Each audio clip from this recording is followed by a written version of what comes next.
అందరికీ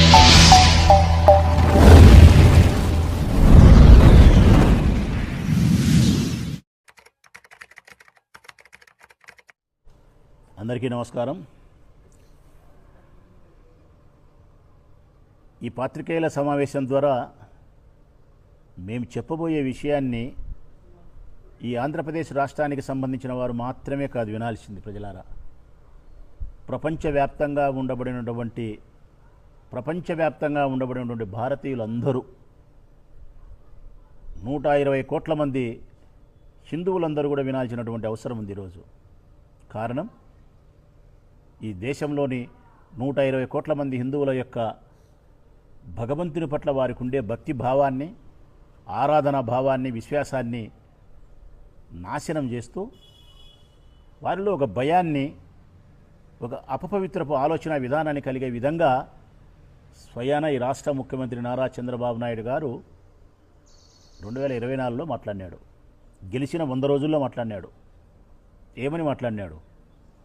జగన్మోహన్ రెడ్డి గారి ప్రభుత్వంలో వారు నియమించినటువంటి తిరుమల తిరుపతి దేవస్థానానికి సంబంధించిన టీటీడీ చైర్మన్, ఈవో, వారి ఆధ్వర్యంలో దేవదేవుడైనటువంటి కలియుగ దైవమైనటువంటి ఏడుకొండల వాడైనటువంటి వెంకటేశ్వర స్వామికి నైవేద్యాన్ని, తిరుపతి లడ్డు ప్రసాదాన్ని ఏదైతే నైవేద్యంగా సమర్పిస్తారో ఆ లడ్డూను జంతువుల యొక్క కొవ్వు నుంచి వచ్చిన నూనెతో తయారు చేసినారు.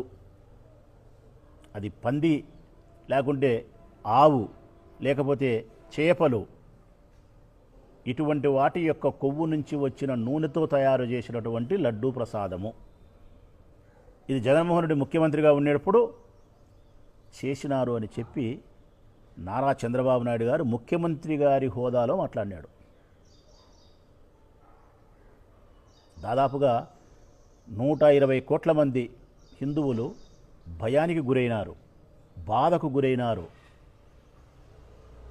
అపపవిత్రమైనటువంటి ఈ లడ్డును మనం స్వీకరించినామే, భగవంతుని పట్ల ఎంత అపచారం జరిగింది అని చెప్పి హిందువులందరూ కూడా 120 కోట్ల మంది బాధపడినారు.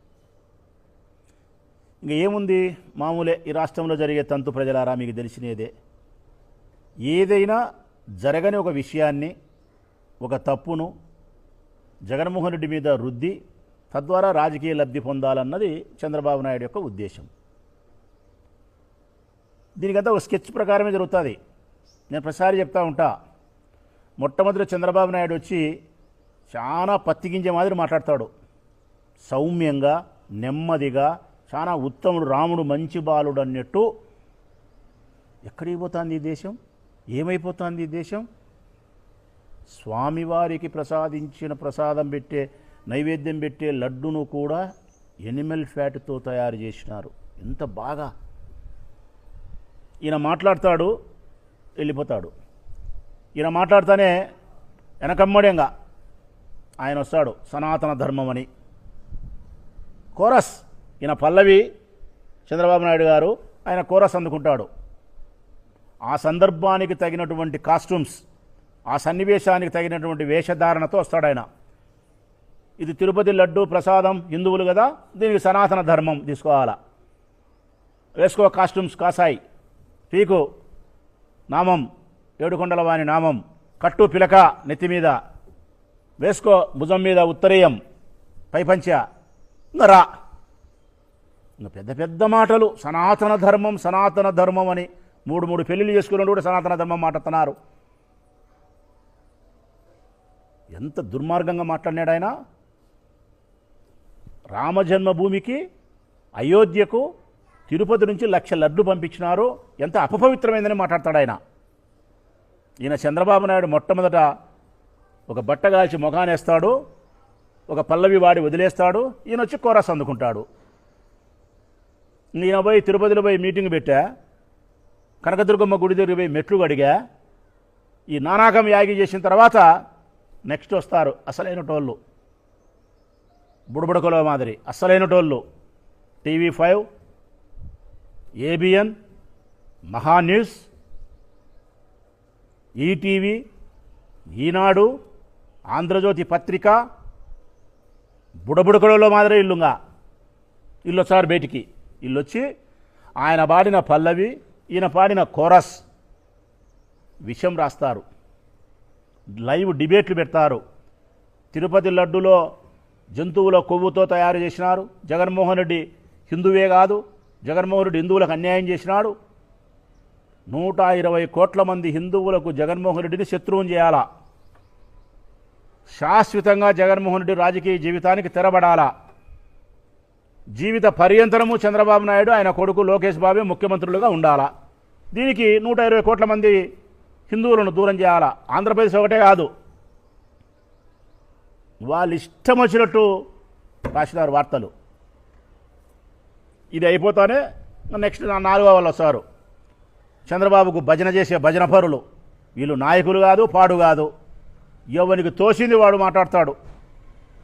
జగన్మోహన్ రెడ్డి హిందూ కాదు, జగన్మోహన్ రెడ్డి క్రిస్టియను, జగన్మోహన్ రెడ్డి ఇది, జగన్మోహన్ రెడ్డికి అసలుకు లేదు, అటనే పోలే ఇటనే పోలే, లడ్డులో ఇది కలిపినారు, లెక్క వాళ్ళు ఇష్టానుసారం మాట్లాడాలా. వండి వార్చి ఈ రాష్ట్రంలో ఉండే దేశంలో ఉన్న అందరికీ కుయ్యాల. ఇది చంద్రబాబు నాయుడే వచ్చి ఒక పల్లవి వాడిపోతాడు, ఈయనేమో పవన్ కళ్యాణ్ వచ్చి కోరస్ అందుకొని సనాతన ధర్మం అని చెప్పి ఈయన చేస్తాడు. ఈ విషపత్రికలేమో విషయాన్ని రాస్తాయి, రాసిన విషయాన్ని ప్రపంచమంతా వండి వార్చేవాళ్ళు వీళ్ళు భజన పరులు. అడిగైపోయా. ఇది రాష్ట్రంలో జరిగే తంతు. మళ్ళీ ఒక వారము 10 రోజులు గ్యాప్ ఇచ్చి మళ్ళీ ఇంకోటి ఎత్తుకోవాలా జగన్ మీద. ఇంకోటి ల్యాండ్ టైటిలింగ్ అనో, లేకుంటే 30,000 మంది ఆడపిల్లలు కనపడలేదనో, ఏదో ఒకటి ఇంకోటి ఎత్తుకోవాలా. ఎత్తుకొని మళ్ళీ అంతే సేమ్ ఇదే. మీ మనుషులా కాదా అసలు? మీరు అసలు ప్రజలలో మీ పరిస్థితి ఏందని మీకు అర్థం చేసుకుంటున్నారా? ఇంత అపవిత్రమైన మాటలు మీరు మాట్లాడినారే, స్వామివారికి సంబంధించి ఇంత అన్యాయంగా మీరు మాట్లాడినారే. ఒక్క వ్యక్తిని టార్గెట్ చేసి, కేవలం జగన్మోహన్ రెడ్డి అనే ఒకే వ్యక్తిని టార్గెట్ చేసి రాజకీయంగా లబ్ధి పొందడం కోసం అత్యంత పవిత్రమైనటువంటి ఏడుకొండల వానికి సంబంధించినటువంటి లడ్డూ ప్రసాదానికి సంబంధించి అపచారానికి, అపవిత్రకు సంబంధించిన మాటలు మీరు మాట్లాడి భక్తుల యొక్క మనోభావాలను పూర్తిగా మీరు దెబ్బతీసే విధంగా ప్రవర్తించినారే. సుప్రీంకోర్టు జోక్యం చేసుకుంది. ప్రజలారా, ఒక నివేదిక లేదు, ఒక విచారణ జరగలేదు, ఏ ఆధారం లేకుండా, ఏ విచారణ లేకుండా, ఏ నివేదిక లేకుండా ఇట్లా మాట్లాడడం సరైన పద్ధతి కాదు. మీరందరూ దీని మీద మాట్లాడకుండా నిశ్శబ్దంగా ఉండండి. సిబిఐ చేత మేము విచారణ చేపిస్తామని చెప్పి సుప్రీంకోర్టు సిబిఐ చేత విచారణ చేయించింది. 2004లో ప్రారంభమైనటువంటి సుప్రీంకోర్టు ఆదేశాల మేరకు సిబిఐ విచారణ నిన్నటి దినం సిబిఐ విచారణ పూర్తి అయిపోయి వాళ్ళు ఛార్జ్షీట్ కోర్టులో ఫైల్ చేసినారు, నెల్లూరు కోర్టులో. ఏం చేసినారా ఛార్జ్షీట్లో వాళ్ళు పొందుపరిచిన అంశం అంటే ప్రజలారా, చంద్రబాబు నాయుడు చెప్పినట్టు, పవన్ కళ్యాణ్ చెప్పినట్టు, విషపత్రికలు విషయాన్ని చిమ్మినట్టు, ఈ భజన పరులు వండి వార్చినట్టు ఎక్కడా ఏమీ లేదు. జంతువుల యొక్క కొవ్వుతో తిరుపతి లడ్డూ ప్రసాదము చెయ్యలేదు. ఇందులో జగన్మోహన్ రెడ్డికి, వైవి సుబ్బారెడ్డి గారికి, భూమా కరుణాకర్ రెడ్డి గారికి, ఈవో ధర్మారెడ్డి గారికి ఎవరికి సంబంధం లేదు. వాళ్ళ ప్రస్తావన కూడా ఛార్జ్షీట్లో లేదు. ఒక్కచోట కూడా ఒక పేరులో వాళ్ళ అక్షరం కూడా ప్రస్తావించలే. పామాయిల్తో అంటే నెయ్యితో చేయాల్సిన లడ్డును నెయ్యి యొక్క నాణ్యత తగ్గి చేసినారని చెప్పి ఇచ్చినారు.